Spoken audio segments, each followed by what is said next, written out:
Bismillahirrahmanirrahim. Assalamualaikum.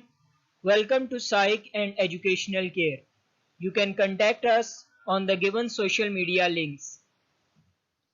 Start करते हैं हमारे पहले टॉपिक से वाई डू एटम रिएक्ट कि एटम रिएक्ट क्यों करता है।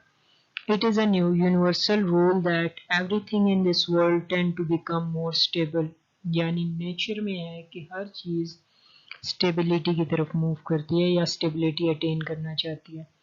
Atoms achieve stability by attaining electronic configuration of noble gases, helium, neon और argon etcetera, that is ns2np6। Atom भी अपनी स्टेबिलिटी हासिल करने के लिए इलेक्ट्रॉनिक कन्फिगरेशन हासिल करना चाहते हैं नोबल गैसेस की, जो कि ns2np6 है। Having 2 or 8 electron in the valence shell is sign of stability।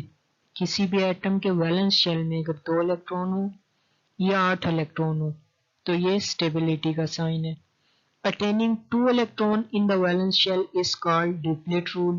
2 electron attain करना अपने वैलेंस शेल में इसे डुप्लेट रूल कहते हैं, जबकि attaining 8 electron in the valence shell is called octet rule। 8 electron attain करना वैलेंस शेल में octet rule कहलाता है। चूंकि नोबल गैसेस या 2 इलेक्ट्रॉन वैलेंस शेल में रखती हैं या 8 electron, It means all noble gases have their valence shell completely filled। इसका मतलब है कि वैलेंस शेल जो होता है नोबल गैसेस का वो completely filled होता है। Their atom don't have vacant space in their valence shell to accommodate extra electron। और एटम के पास वैलेंस शेल में कोई जगह नहीं होती कि वो एक्स्ट्रा इलेक्ट्रॉन को एकोमोडेट करे या रख सके। Therefore noble gases don't gain, lose और शेयर इलेक्ट्रॉन। तो नोबल गैसेस ना इलेक्ट्रॉन गेन करती हैं, ना लूज करती हैं, ना शेयर करती हैं।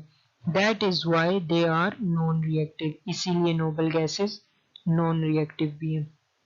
तो क्वेश्चन भी आ सकता है कि why noble gases are not reactive, या नोबल गैसेस रिएक्ट क्यों नहीं करती। तो यही उसका आंसर हो जाएगा कि चूंकि उनके वैलेंस शेल में 2 या 8 इलेक्ट्रॉन होते हैं और उनका वैलेंस शेल कम्प्लीटली फिल्ड होता है और उन्हें इलेक्ट्रॉन की ज़रूरत नहीं होती, इसीलिए वो रिएक्ट भी नहीं करती।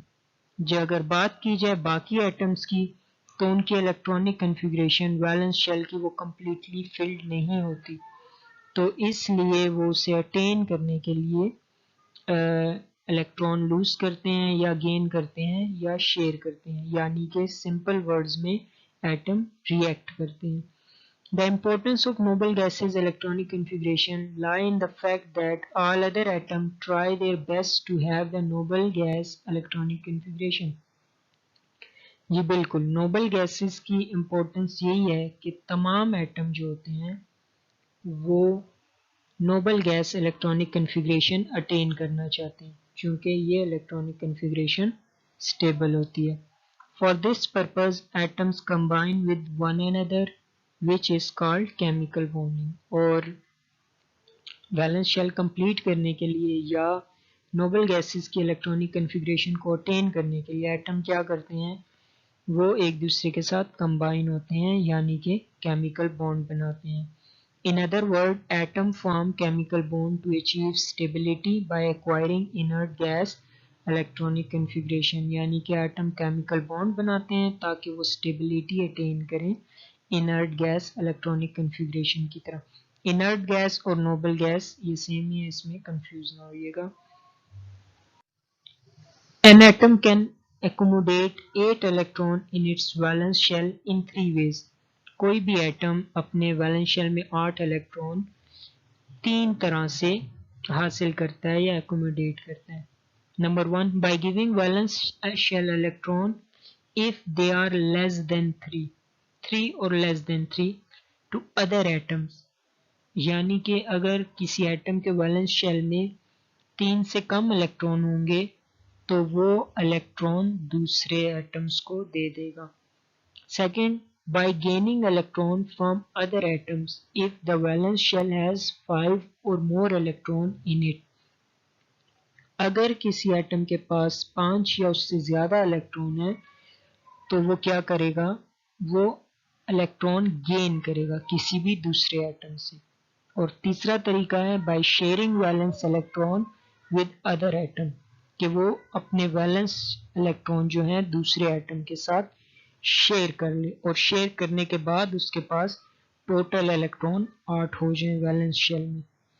It means every atom has a natural tendency to have 2 or more electron in its valence shell. इसका मतलब है कि ये उनकी नेचुरल टेंडेंसी है कि वो वैलेंस शेल में 2 या 8 इलेक्ट्रॉन अटेन करते हैं। The atoms having less than 2 or 8 electron in their valence shell are unstable. कोई भी एटम जिसके वैलेंस शेल में 2 या 8 के अलावा कोई नंबर ऑफ इलेक्ट्रॉन होंगे तो वो अनस्टेबल होंगे। Now the question arises that how can we identify the way an atom reacts, कि एक एटम किस तरह से रिएक्ट करता है। The position of an atom in the periodic table indicates its group number. कोई भी किसी भी एटम की जो पोजीशन है पीरियोडिक टेबल में वो उसका ग्रुप नंबर हमें बताती है। As we have studied in chapter 3, the group number is assigned on the basis of valence shell electrons, के ग्रुप नंबर किसी भी एटम को उनमें मौजूद उनके वैलेंस शेल में मौजूद इलेक्ट्रॉन की बेसिस पे दिया जाता है।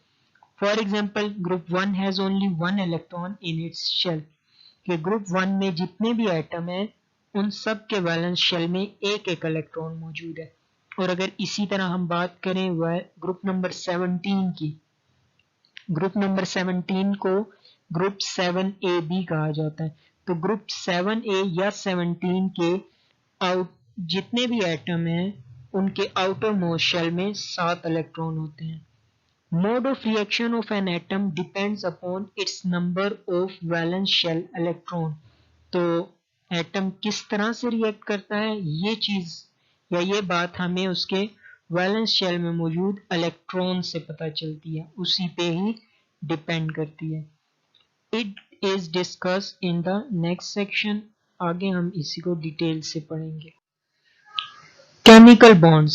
A chemical bond is defined as a force of attraction between atoms that hold them together in a substance.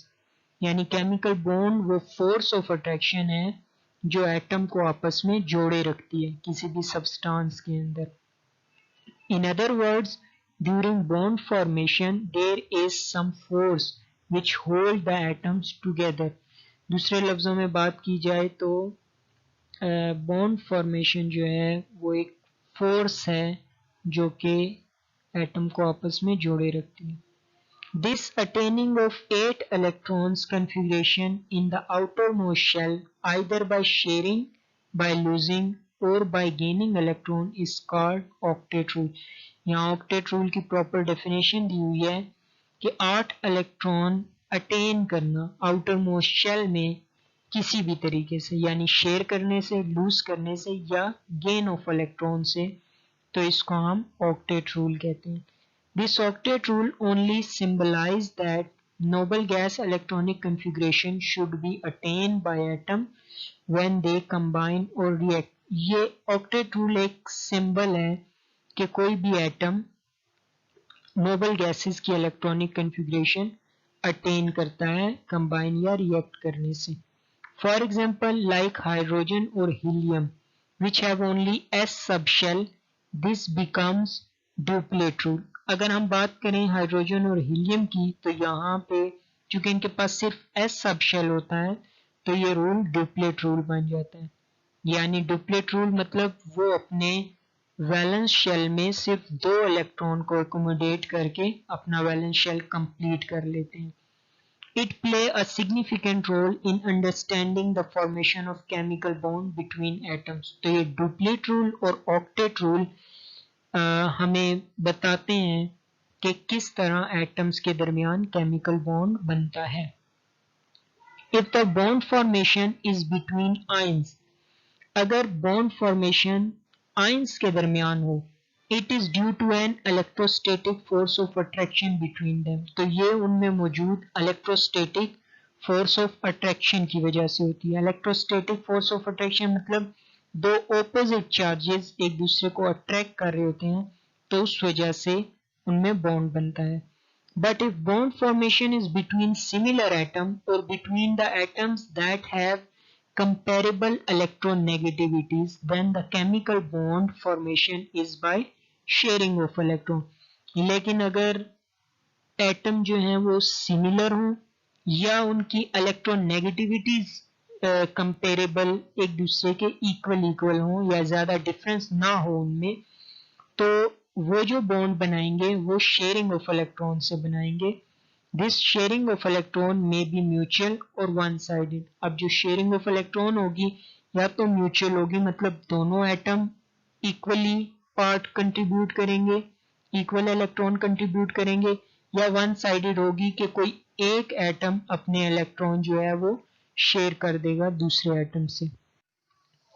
When two approaching atoms come closer, the attractive as well as repulsive forces become operative. जब भी दो atoms एक दूसरे के करीब आ रहे होते हैं तो वहां पे फोर्स ऑफ अट्रैक्शन भी होती है और फोर्स ऑफ रिपल्शन भी होती है, यानी एक दूसरे को दूर भी धकेल रहे होते हैं और अट्रैक्ट भी कर रहे होते हैं सेम टाइम में। The formation of chemical bond is a result of net attractive forces which dominate. तो जो केमिकल बॉन्ड बन रहा है वो असल में उस फोर्स ऑफ अट्रैक्शन की वजह से है, जो नेट फोर्स ऑफ अट्रैक्शन है, यानी जितनी रिपल्सिव थी और जितनी अट्रैक्टिव थी उन दोनों का जो नेट हमारे पास निकला, तो एट द एंड हमारे पास अट्रैक्टिव फोर्स थोड़ी डोमिनेंट होगी। तो वो जो डोमिनेटिंग अट्रैक्टिव फोर्स थी वो होती है जो केमिकल बॉन्ड बनाती है या केमिकल बॉन्ड दो एटम को जोड़ती है। The energy of that system is lowered and molecule is form. अब इन फोर्स ऑफ अट्रैक्शन की वजह से या केमिकल बॉन्ड जो बनता है उस वजह से सिस्टम की एनर्जी लो हो जाती है, यानी वो स्टेबिलिटी की तरफ आ जाते हैं और ये उनकी मोस्ट स्टेबल स्टेट होती है जहां पे वो कंबाइन होते हैं और एक मॉलिक्यूल बनता है हमारे पास। Otherwise if repulsive forces become dominant no chemical bond will be form. अगर नेट फोर्स जो हमारे पास एट द एंड आए वो रिपल्सिव फोर्स हो, यानी रिपल्सिव फोर्सेस अट्रैक्टिव फोर्सेस से ज्यादा हो, तो कभी भी बॉन्ड नहीं बनेगा, बल्कि रिपल्शन की वजह से दोनों एटम एक दूसरे से दूर हो जाएंगे। In that case, there will be increase in energy of the system due to creation of repulsive forces. और सिस्टम की या एटम्स की एनर्जी भी जो होती है वो ज्यादा होती है इस केस में जहाँ पे रिपल्सिव फोर्सेस ज्यादा होती हैं। ये तो हमने पढ़ा केमिकल बॉन्ड क्या होता है। अब टाइप्स ऑफ बॉन्ड के कितनी तरह के बॉन्ड होते हैं। Valence electrons which are involved in chemical bonding are termed as bonding electron। जिस नाम पहले पढ़ चुके हैं कि बॉन्डिंग में वैलेंस इलेक्ट्रॉन अपना रोल प्ले करते हैं, इनर इलेक्ट्रॉन का रोल नहीं होता। तो जो वैलेंस इलेक्ट्रॉन है उन्हें हम बॉन्डिंग इलेक्ट्रॉन भी कहते हैं, जो कि बॉन्ड बना रहे हों। They usually reside in the incomplete or partially filled outermost shell of an atom। और ये जो बॉन्डिंग इलेक्ट्रॉन्स होते हैं ये कहाँ होते हैं, या तो इनकम्प्लीट आउटरमोस्ट शेल में होंगे या पार्शली फिल्ड मतलब हाफ फिल्ड आउटरमोस्ट शेल में। तो मौजूद इन्होंने एटम के आउटरमोस्ट शेल में ही होना है।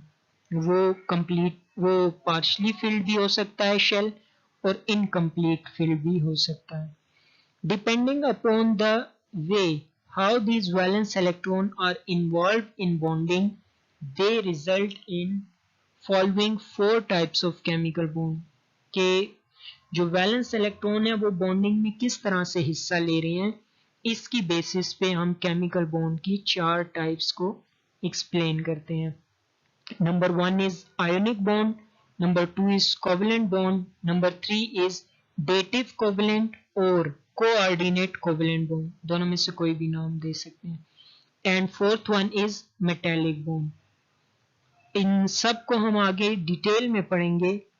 लेकिन जो डेटिव कोवेलेंट और कोऑर्डिनेट कोवेलेंट बॉन्ड और मेटेलिक बॉन्ड है ये न्यू बुक्स में मौजूद है, जबकि जो ओल्ड बुक है उसमें मौजूद नहीं है। लेकिन फिर भी मैं आपको थोड़ा सा दोनों के बारे में इंट्रोडक्शन ज़रूर दूंगा कि ये क्या होते हैं, आप एक कंसेप्ट गेन कर लेंगे इसके हवाले से। Thanks for watching. Please like, subscribe and don't forget to press the bell icon for more informative and video lectures. Stay tuned. Allah Hafiz.